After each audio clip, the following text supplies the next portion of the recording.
Hello, good afternoon and a warm welcome. This is Nationwide. We're live on Africa's largest television network, the NTA. I'm Rhoda Anonim. Thank you for joining us. The recent ranking of Nigeria's economy amongst the top 10 improved economies in global business rating by the World Bank is a proof of Nigeria's steady growth in her gross domestic products. President Muhammadu Buhari stated this at the launch of the Economic Recovery Growth Plan Focus Laboratory in Abuja. President Buhari noted that the diversification of Nigeria's economy, especially through agriculture, has saved the country millions of dollars as more rice is now produced locally, as well as more jobs for teeming youths created to enhance economic growth. On the foreign reserve, Buhari says there is good news as the country is working tirelessly to achieve some reserve for the rainy day. We have also restored stability in foreign exchange market and have recorded improvements in our foreign reserves, which have grown from 24 billion United States dollars in September 2016 to 42 billion United States dollars by mid-February 2018, and now 46 billion United States dollars. The forum is brainstorming on how to bring the private sector into Nigeria's economic diversification drive, backed upon by this present administration. Meanwhile, President Muhammadu Buhari has declined accent to the Electoral Amendment Act. National Assembly correspondent Dennis Adeglunoye reports that the Senate President Bukola Saraki relayed the reason for this in an executive communications from the President. Full-time courses in technology, applied science management and other fields of study, sponsored by Senator representing Katsina North Mustafa Bukar, passed second reading. The vision of NIBRI is to evolve and use a comprehensive and integrated approach in appropriate technology development and transfer, sustainable capacity building and investment promotion. Meanwhile, the Senate has asked the Committee on Ethics, Privileges and Public Petitions to investigate an alleged plot against Senate Presidents Bukola Saraki and the National Assembly leadership. I had reliable information that some people are already planning to destabilize this Senate by organizing demonstration of which money is already exchanging hands. I just want to appeal again that any person who is interested in destabilizing this country is not doing us any good. The lawmakers commiserated with the government and people of Niger State on the recent fire that gutted the Bida market. In commemoration of the International Women's Day, the Committees on Police Affairs and Security and Intelligence were directed to summon the Inspector General of Police and the Chief of Army Staff to give an update on the whereabouts of the kidnapped Dapchi schoolgirls and the fate of the remaining Chibok girls so far unaccounted for. The objective of Boko Haram insurgents is to deprive young girls of school age from pursuing education. Move immediately to the airport. Senator representing Kogi West, Dino Malai, raised a point of order on the urgent need to investigate the detention of military equipment comprising bowler hats, bulletproof vests, protection, headgear and others by the Nigerian Customs Service at the Nnamdi Azikiwe International Airport. The Senate Ad Hoc Committee constituted made their way to the airport subsequently and interacted with the officials of the Nigerian Customs Service and confirmed various items stipulated by the senator. What we have seen is not enough, but we have seen a lot today. On behalf of this country, said so many dirty things happening. So many dirty things. There's a false declaration here, which we have been told. And so we'll get to the root of it. Dennis Adeglunoye, NTA News. Well, sorry for that mix-up in that report. We'll bring you that report on the President's rejection of the Electoral Act before the reps. But then, moving on, President Muhammadu Buhari has declined accent to the Electoral Amendment Act 2018, recently transmitted to him in an executive communication.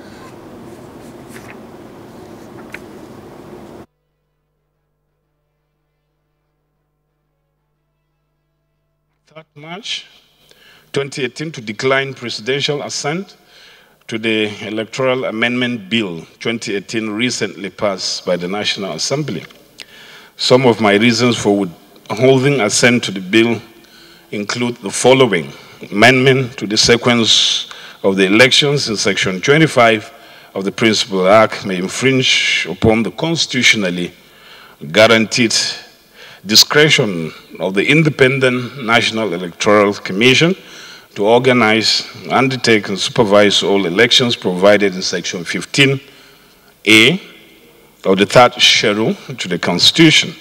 Amendment to Section 138 of the Principal Act to delete two crucial grounds upon which an election may be challenged by the candidates and duly limits the rights of candidates in the election to a free and fair electoral review process.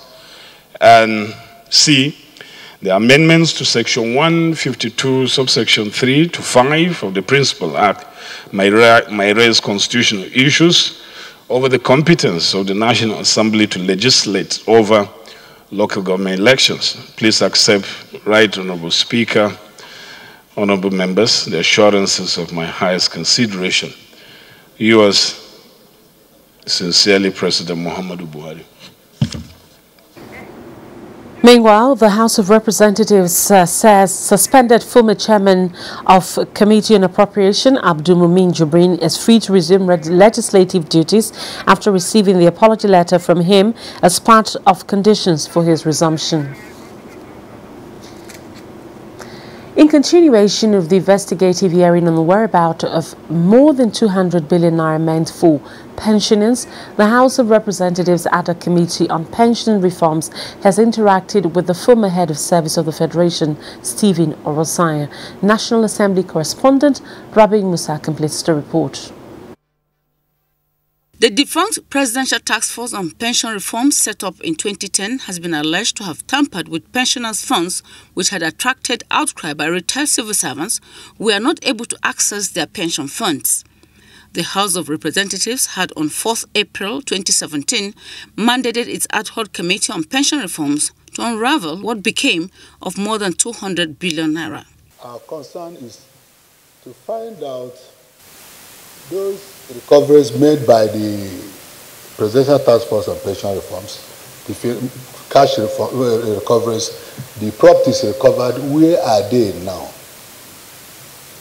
How much was recovered? How much do we have? Where are the balance?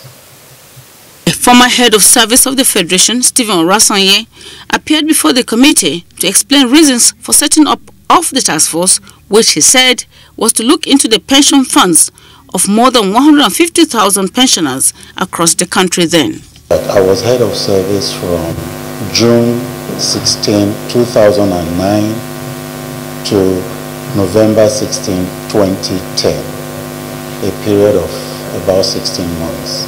I will give facts, but evidence before the court, I would rather, so I have to be careful what I say here. As 71,133 names of pensioners, some of whom were over 85 years old and who had been on pension for up to 20 years, were expunged from the pension payroll and tagged those pensioners for dubious reasons. 21 institutions and individuals expected to appear before the House of Representatives ad hoc Committee on Pension Reforms as it continues with its investigation. Rabi Musa, NTA News. Midway into the 2018 Unified Tertiary Matriculation Examination, education correspondent Rashidat Mustafa Olagunju, who went round some centres in the FCT, reports that the exercise has been smooth. At the Global Distance Learning Institute, the atmosphere was calm as candidates conduct themselves in an orderly manner. It's an upgraded system and it's very convenient. Everything was clear. There was no misconception, nothing to misunderstand. The questions are not repeated. It just has to do with application of knowledge. And once you can calm down with courage, sit down in your exam hall and write what you're supposed to, click on the answer you're supposed to, you excel. By close of day today, we would have gone over 1.1 million, and reports, the feedback we're getting from the various centers clearly indicates that we're on top of the game. However, fourth-timer 25-year-old Joy Akpan and her friend Andrew were paraded for examination malpractice. She concealed the telephone set inside her pants, and she went in undetected. We were able to detect what she was doing, so she was immediately arrested. Actually, I was about bringing out the phone to make use of it. The mistake's been made already. It's a very big mistake. I never knew it would lead to something like this, but at least with this, I'm just bothered that it tarnished my image. Before the commencement of this year's examination, JAMB registrar had warned that as some of them are getting cleverer, we are getting wiser. The examination ends on Friday. Rashidat Mustafa Olagunju, NTA News. And still talking education, the 20th quarterly meeting of the Universal Basic Education Commission has identified inclusion of agricultural education at the basic education level towards preparing the next generation of Nigeria's agro-entrepreneurs. In a message at the meeting attended by the chairman of SABEB across the country, the Minister of Education, Malam Adamu says the initiative is part of government's long-term objective of achieving economic diversification. Tessie Omeri reports from Lafia. The three-day meeting, in addition to focusing attention on issues of reduction of school dropout and bridging infrastructure gaps, admits funding is also a challenge. The minister, represented by Minister of State Education, Professor Anthony Onwuka, advises states to make their counterpart funding up to date to access grants with the Central Bank of Nigeria towards addressing needs of basic education. The minister's representative says the emphasis on agricultural curriculum is meant to ensure learners acquire basic agricultural knowledge. The outcomes of this meeting will form a solid foundation for the realization of two of the sustainable development goals, which lays emphasis on sustainable agricultural processes. Deputy Governor of Nasarawa State, Silas Agara, commended the Universal Basic Education Commission for providing a platform for stakeholders to brainstorm on issues. Nigeria is blessed with the availability of lands suitable for cultivation of different crops, vis-a-vis the human resources. Agriculture has a critical role in ensuring national security. Stakeholders say the meeting is rewarding.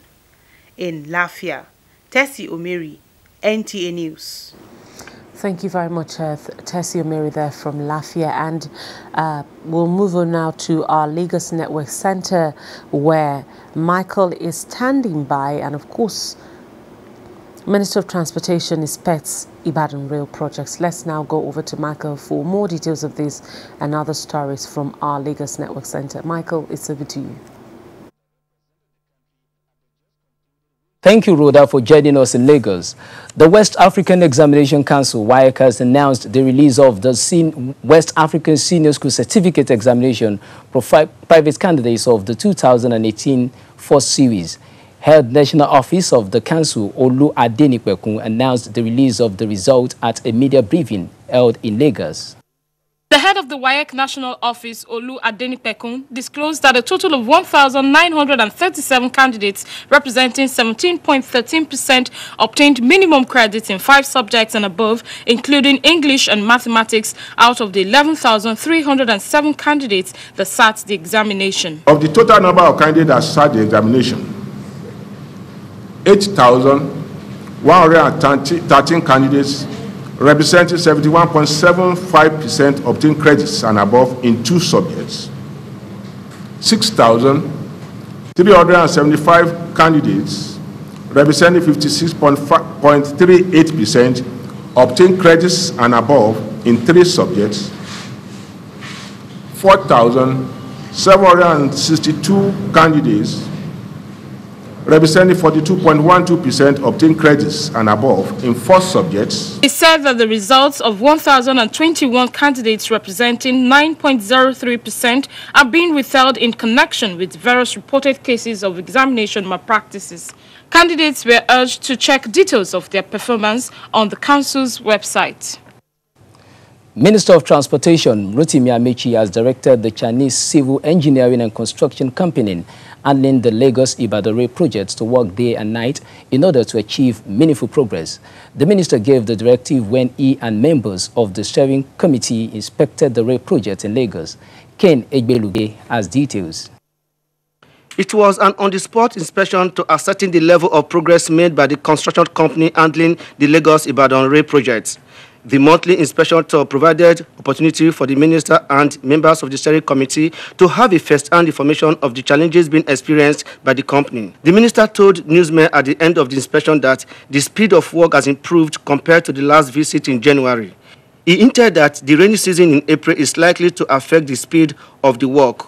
To this end, the minister urged the company to double more its efforts in order to cover grounds before the rain sets in. CCCC is a company that has to find engineering solution to the problems.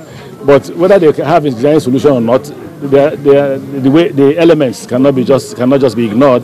That's why we think, if you ask me, I would say they should work day and night so that they can achieve the substructure.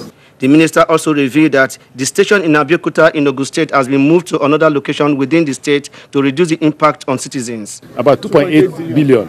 And if you remove 2.8 billion, you save money now. So we are going to where there's a virgin land. And if it is to CCCC, they say when this contract was awarded, there were no houses there.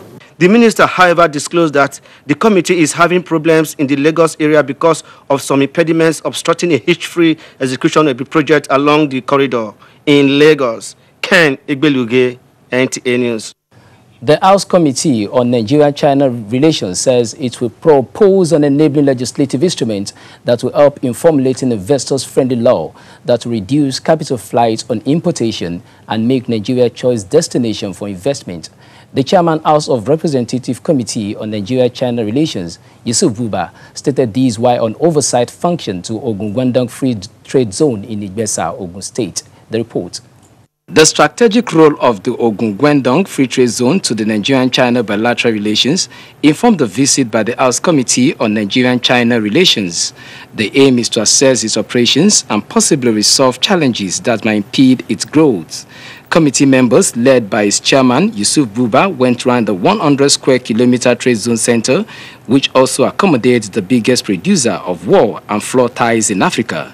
There was mixed feelings of opportunity and challenges, as members were satisfied that more than 80% of raw materials for products on display were locally sourced, but worried that no indigenous company made the list of the over 40 industries operating within the zone. Where you have companies manufacturing within the free trade zone paying the same taxes or duty with importers from other countries, these are areas we need to look at. Operators of the free trade zone have reservation on attracting investors as they seek for clear-cut policies that will guarantee active involvement. The government has full attention to the free trade zone, especially regards to the industrialization and employment and generating more revenue and the technology transfer for all the youth in Nigeria. The House of Representatives Committee is expected to submit its findings to the National Assembly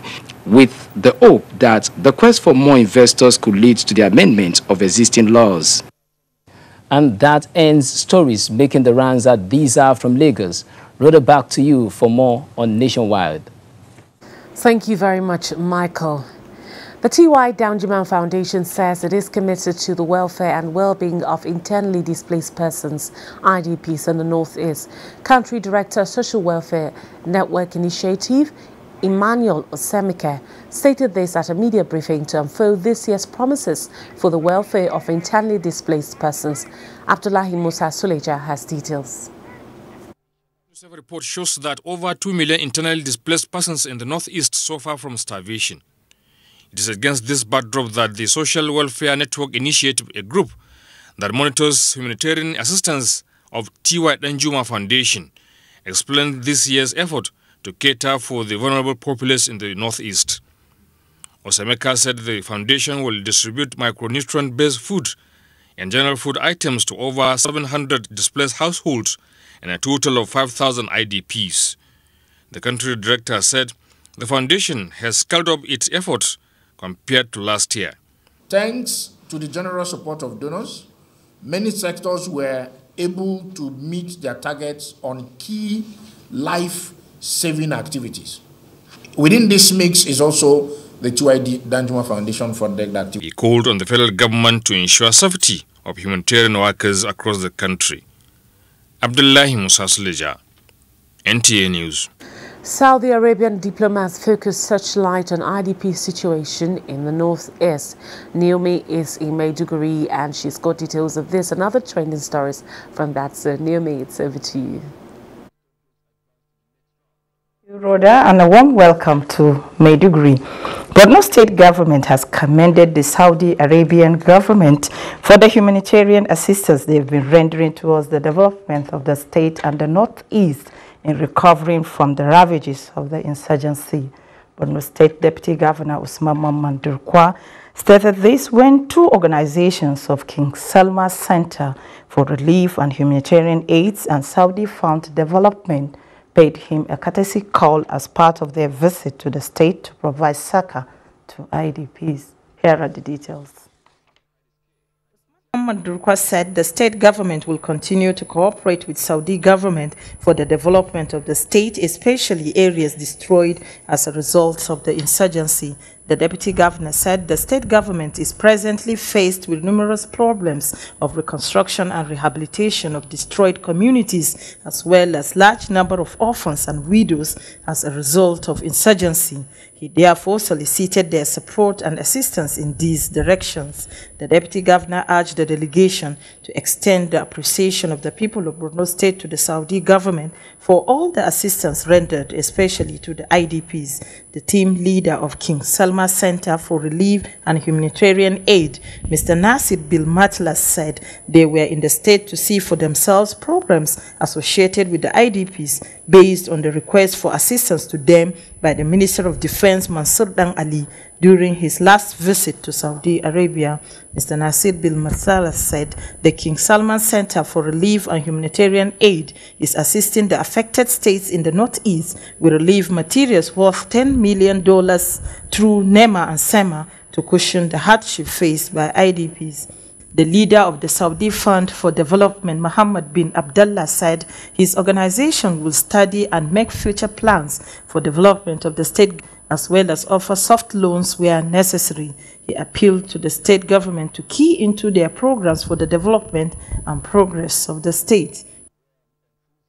United Nations humanitarian agencies providing humanitarian services to internally displaced persons in Borno have been urged by the state government not to relent in their efforts due to insecurity in some parts of the state. Borno State Deputy Governor Usman Mamman Durkwa stated this when he visited United Nations Humanitarian Communities House in Maiduguri to commiserate with them over the recent attack on humanitarian aid workers at RAN, the headquarters of Kalabalge local government area. Abubakar Muhammad Musa reports. Usman Mamman Durkwa said the state government will continue to liaise with the federal government to ensure that the remnants of Boko Haram are eliminated. The deputy governor commended their efforts in providing humanitarian assistance to the people and assured them of government's continued support and cooperation at all times. Usman Mamman Durkwa and his entourage prayed for the repose of the soul of those who died and safe rescue of those who were abducted, as well as quick recovery of those who sustained injuries during the unfortunate incident.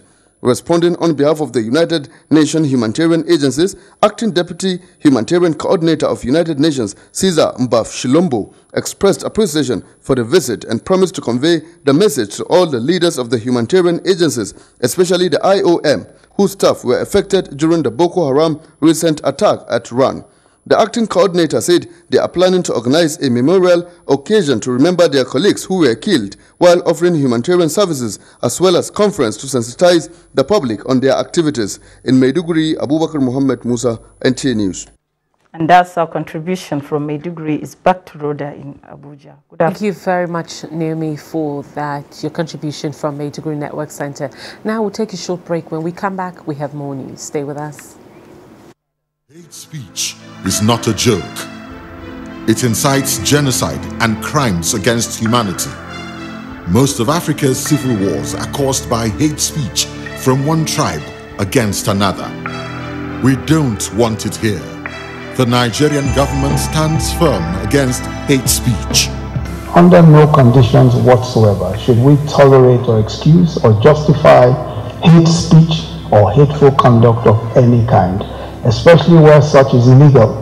There is no doubt that the resurgent push for separatism, as well as the rising cases of ethnic and religious disharmony, are all traceable to the growing phenomenon of hate speech.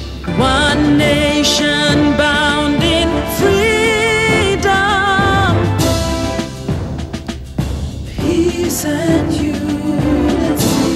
Nigeria, one nation, one people. This is a public service announcement brought to you by NTA. Engineering, science and technology for development. That is our focus on NTA Tuesday Live this week as experts prefer solutions. NTA Tuesday Live, incisive and educative. Don't miss it. Our Anchor Borers program has created an agricultural revolution. In September 2015, we imported 644,000 tons of rice, costing more than $5 million per day. By September 2017, rice imports dropped by 95% to 22,000 tons. Our maize crop has exceeded 10 million tons this year, and through our rice and maize program, we now have 12.2 million farmers. We are now the world's second largest producer of sorghum after the United States, third in millet after India, and we lead the world's production of yam and cassava. We've created numerous plantations solely for the export market, and our plan is to increase the agricultural sector from 25 to 49% of our GDP, thereby reducing poverty and increasing food security.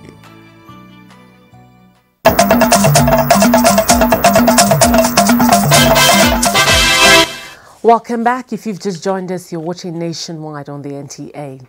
Sona Drinks Company Limited, makers of Sona Table Water, has received the mandatory conformity assessment program (MANCAP) certificate to legally operate in Nigeria's local and international markets. The certificate was presented by the Standards Organization of Nigeria's SON in Katsina State. Bashir Ibrahim Nadaba was at the presentation ceremony and now reports. Presenting the certificate to the management of Sona Drinks Company Limited, Katsina State Coordinator Standards Organization of Nigeria (SON) Adamu Usman Abubakar said the certificate was awarded to the company having met all the criteria set by the SON. He enjoined Sona Drinks Company to maintain quality of the products to meet the International Standards Organization food safety certification and compete favorably with other table water producing brands in Nigeria. Quality has no destiny. And so is this certificate. Certificate is to ignite the quality energy in you. Receiving the certificate, the managing director of the company, Mr. Lu Lai, thanked the Standards Organization of Nigeria for deeming the company worth of the certificate and pledged to maintain quality of its products. Sona Drinks, we are promised and we're sure we will continue our quality. Our product is after quality, and we will give a good name from Katsina. Sona Drinks Company Limited was established in 2016 with the capacity to produce 14,000 liters of clean and healthy table water per hour. The company has in its payroll about 50 indigenous staff as part of efforts to empower young people and boost the local economy. In Katsina, Bashir Ibrahim Nababa, NTA News. And as part of effort to remain relevant in the media industry, management of the Nigerian Television Authority (NTA) has kicked off the first phase of its 2018 in-house training for staff. Kehinde Olaleye was at the opening ceremony and reports that the Director General, Malam Yakubu Ibn Mohammed, declared that training opened. The first in the 21 series is centered on online marketing, a trend which is taking over the marketing world. The Director General, while admonishing participants to make the best use of the training, said the course is needed for the fulfillment of the organization's mandate. Of getting ourselves regularly with the latest trend in news reporting, in marketing, in programming, even in administration. So this is a very important step towards, fulfilling our objective of repositioning NTA, of returning NTA to its position of preeminence. The Executive Director Administration and Training and the Director of Training noted that both NTA and the participant would benefit from the outcome of the various courses outlined for the year. We need to constantly remain on our toes to refine and redefine our tools of work. Interact. This training is for you. So it's my advice that you make the most of it. It's also my advice that you don't forget what you have learned. The management also received the Ahmadu Bello University Alumni Association, who were on a courtesy call to NTA. It's all about partnership and trying to get some mileage in terms of publicity with the NTA, which has the largest coverage in Africa. And we believe that this is the place to be in terms of sensitization and initiating the discussion in respect of this forthcoming event. The visit, according to the delegates, will foster the relationship between the two organizations. In Abuja, Kende Olaleye, NTA News. Governor Akeredolu flags off campaign against measles. Let's now join Dauju in Benin for more details. Dauju, it's good to see you. Good to see you, Rhoda. Good evening and welcome to Benin.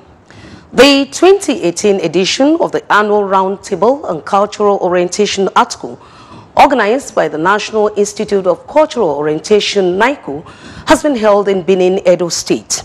The Roundtable aims at charting new ways to harness the rich cultural heritage in the state for sustainable economic development. Eugenia Ndubisi reports.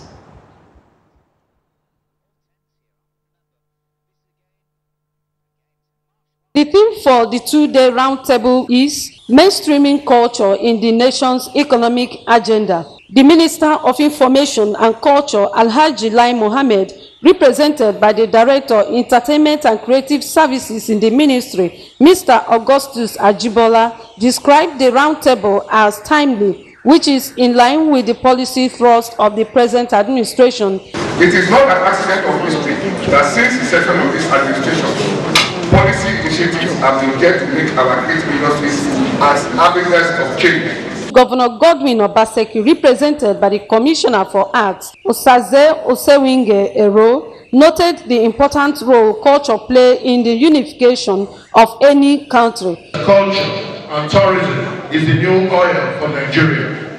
It has been neglected for so long, but I'm very happy that we all know now there's a lot of awareness, there's a lot of revolution, and there's a lot of interest in that aspect of our life. Among dignitaries present was the Director General NTA, represented by the Zonal Director NTA Benin Network Center, Mrs. Pauline Ebano. A communique is expected to be issued at the end of the two-day program. In Benin, Eugenia Ndubisi, NTA News. Ondo State government has flagged off the 2018 measles vaccination campaign targeted to reach 700,000 children of ages 9 months to 5 years across the state. Correspondent Doris Olumuku reports. The governor condemned outrightly the act of some officers of the Primary Healthcare Development Board who sent unrealistic data of the health indices of Ondo State to development partners and donor agencies, thereby putting the credibility of the state to test. He said government is committed to the reduction of childhood mortality, particularly that which is caused by measles, a killer disease which, according to statistics, annually kills about 800,000 children globally. On the non-high-risk section, Ondo State tops. We have done very well. The state is committed to reducing childhood mobility and mortality and startling reduces to keep the measles vaccine in circulation within our state. They urge all Ondo State citizens to take advantage of the measles vaccination campaign and visit centers in different locations across the world and local government areas of the state and vaccinate children between the ages of 9 months and 5 years. From Idori, Doris Ulumoko, NTA News. Wife of Delta State Governor and founder 05 Initiative, Dame Edith Ukowa, has called for a collaborative effort in curbing malnutrition in the state. Ngozi Mokwede reports that this call was made during the launch of Scale Up Nutrition Initiative, organized by the state government in collaboration with the United Nations International Children's Education Fund, UNICEF. Mokowa said proper nutrition starts from when a child is born, especially in the area of breastfeeding in the first 100 days of birth, adding that some of the challenges of malnutrition include ignorance about the right food intake by lactating mothers. If you spend $1 in taking care of the child very properly and the child is not malnourished, it is more than 30 naira you are going to get. Why? The child is not malnourished in any part of life. It's important that we mention why our own dear First Lady was chosen unanimously as the focal person. She runs a program that touches the hearts of women and children, and that is the focal point of malnutrition. The State Commissioner for Health, Dr. Modi Onoye, and representatives of the Federal Ministries of Health, Budget and National Planning and others commended the activities of the 05 Initiative, a pet project of Dame Okowa, which has impacted on adequate nutrition, a feat which earned her the title of Nutrition Champion in Delta State. Ngozi Mokwede, NTA News. The federal government says the decision to tackle the challenge of housing deficit through provision of affordable mass housing for Nigerians will not be compromised. Minister of Works and Housing, Babatunde Fashola, said this during an inspection visit to the ongoing national housing project in Ado-Ekiti. Kola Adebobuye reports. The National Housing Program, an initiative of President Muhammadu Buhari-led administration, was conceived as a bold step towards alleviating the country's much talk about housing deficit. The program kicked off in 33 states of the Federation, including Ekiti, in 2017, with the aim of delivering over 2,700 housing units all over the nation. While inspecting the National Housing Program project in Ekiti State, situated at Agric Olokpe, the Southwest Zonal Director, Housing, Mr. Olasukomi Dumoye, who represented the Minister of Works, Power and Housing, expressed satisfaction with the level of work done so far on the site. He noted that the scheme, when completed, will go a long way at making life more meaningful for Ekiti people. This is a pragmatic step to alleviate the suffering of the masses of Nigerians in terms of the finding solution to the deficits in the housing stock in Nigeria. We have condominium and we have 2 bedrooms, 3 bedroom, detached, 1 bedroom. So in total number about 77 units. The project is one of the 5 ongoing in the southwestern part of the country, which is expected to be delivered in June this year in Ado-Ekiti. Kola Adebobuyi, NTA News. And that's our offering from Benin. Is back to Rhoda in Abuja. Good evening. Thank you very much, Dauju. Now, the Senate Committee in Niger Delta plans to hold a public hearing involving the Ministry of Niger Delta Affairs, Niger Delta Development Commission, NDDC, and contractors handling key projects in the region to address what it describes as a disappointing level of work execution in some sites visited. Members of the committee who were on an oversight visit to Delta and River States were led by the Minister of State, Niger Delta Affairs, Professor Claudius Daramola. Joseph Johnson reports that a 10-year guarantee period was also suggested to be built into a future projects in the country to ensure quality delivery of jobs to Nigerians. The East-West Road is a federal arterial route which runs from Warri through Kayama, Port Harcourt, Eket to Oron. The road links Lagos through Benin, Ore, Sagamu, and influences all socio-economic activities in the south-south geopolitical zone of the country. Given its importance, the federal government decided to upgrade the existing single carriageway of the road to a 2-lane and awarded the construction contracts into 4 different sections. While inspecting sections 1 to 3, the legislators were dissatisfied. Mr. President, he made a provision for this road again. not knowing that all these things have happened on this road. The problem is not the government. It is the problem of people who are not honest and who are dishonest, who don't really have the interest of the government at that. I'm not impressed by the type of work they have done so far here. Meanwhile, the said completed community health center in Emede Kingdom, Isoko South local government area of Delta State, seems beautiful from the outside, but on getting in, well, not so beautiful. You can tell from the inferior quality of doors to ripped ceilings that you truly don't judge a book by its cover. Other projects visited so far were construction of one block of 6 classrooms in Ugali North, Lot 1 of the Skills Acquisition Center at Tuomo Community in Brutu local government area, all in Delta State. The team frowned at some contractors who were absent on site. Even the locals here couldn't get enough of registering their displeasure to NTA News. Joseph Johnson, NTA News. President Muhammadu Buhari has declined assent to the Electoral Act 2018.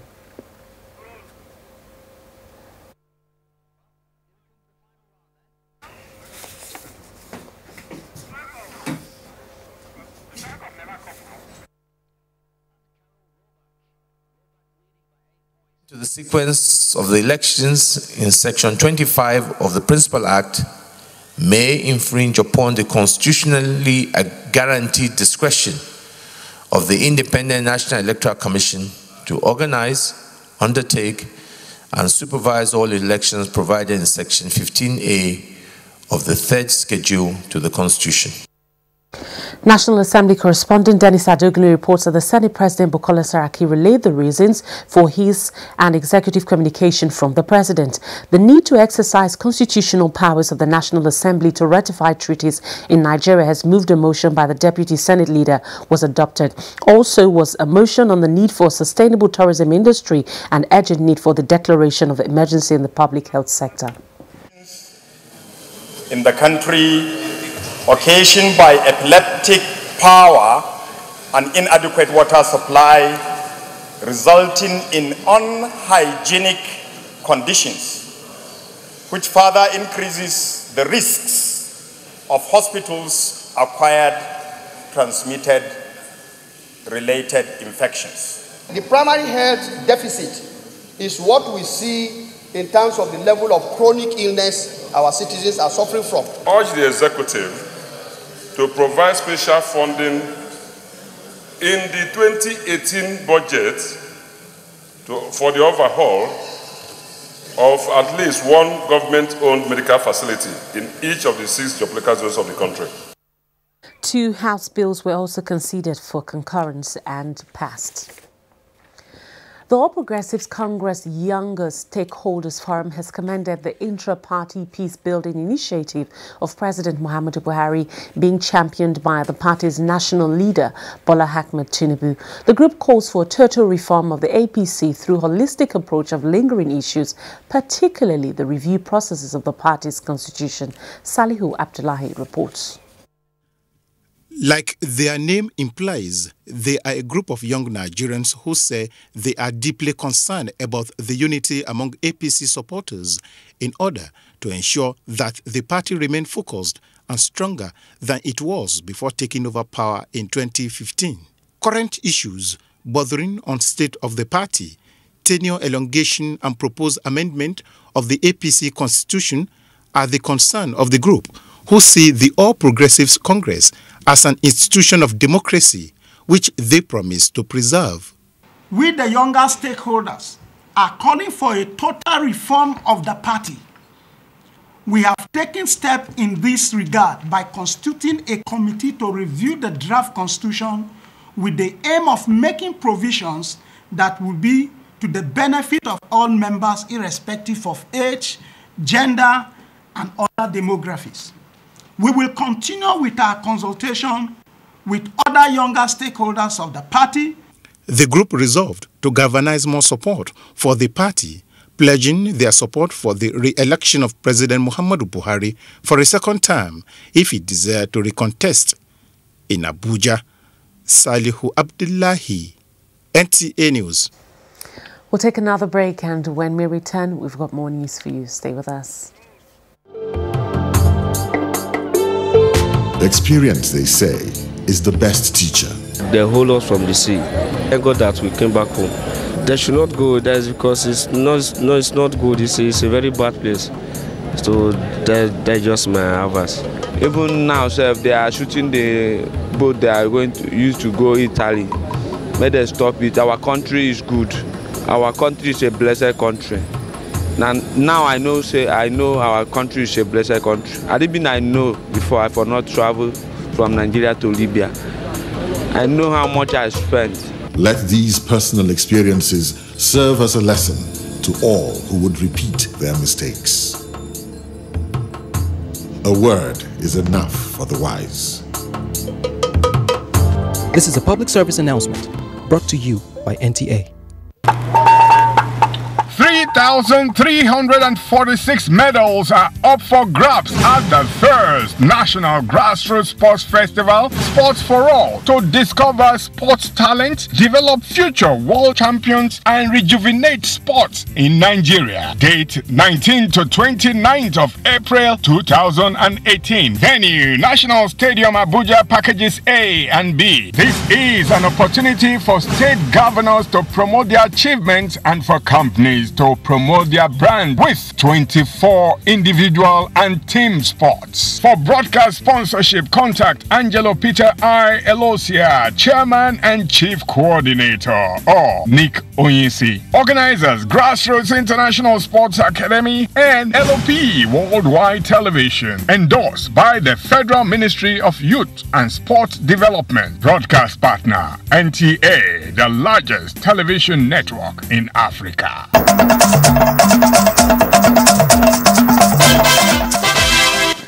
Welcome back, and thank you for being there. Now, the unending controversy with the Peace Corps bill is generating concerns from various quarters and other security agencies.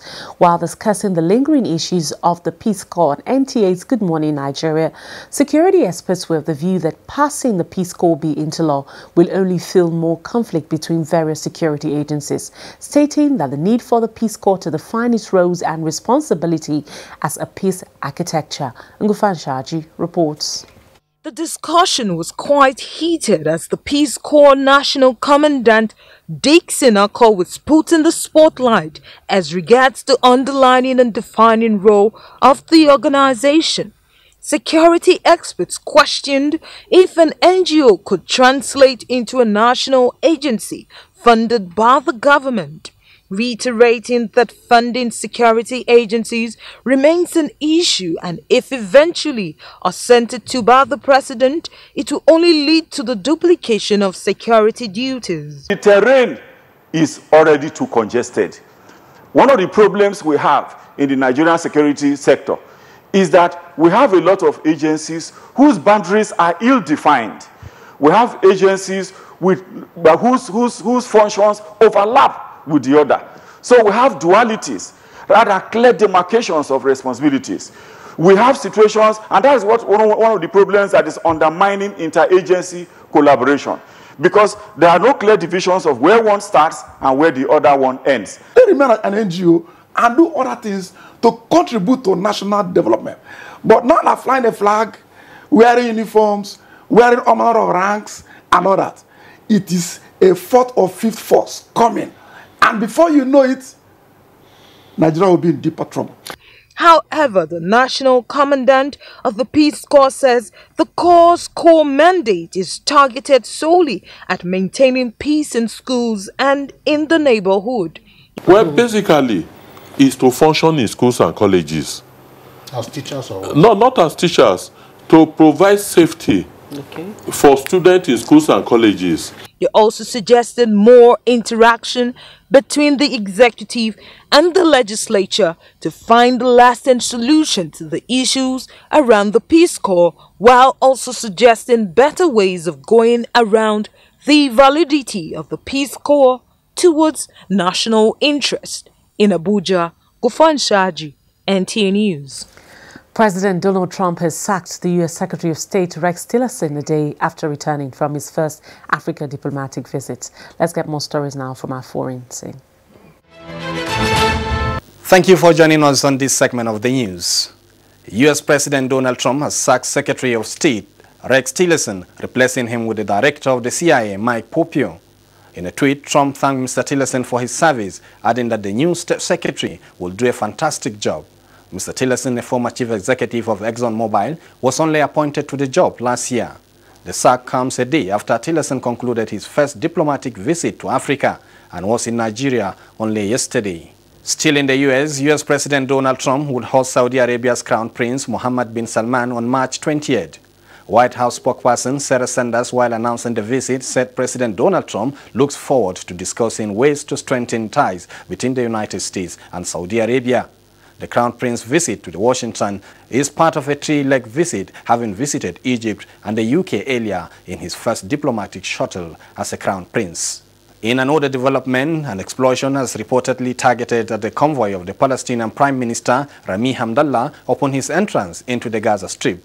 A report says the explosive device was detonated after Hamdallah and his convoy passed through the Beit Hanun checkpoint in northern Gaza. The report said although several people were slightly injured, the convoy managed to go through to the inauguration of a wastewater treatment plant. And finally, in Africa, South Sudanese general accused of fueling the country's ongoing conflict has been fired by President Salva Kiir. Lieutenant General Mariel Kavank-Yol Magog, the Assistant Chief of Defense Forces, is one of 6 generals placed on a United Nations blacklist in 2015 for their part in the civil war. Mr. Kiir said he was being removed along with the Finance Minister Stephen Dow in an official decree read out in the state media. And that is it from here. The news continues. Kane Mabudike has sports news.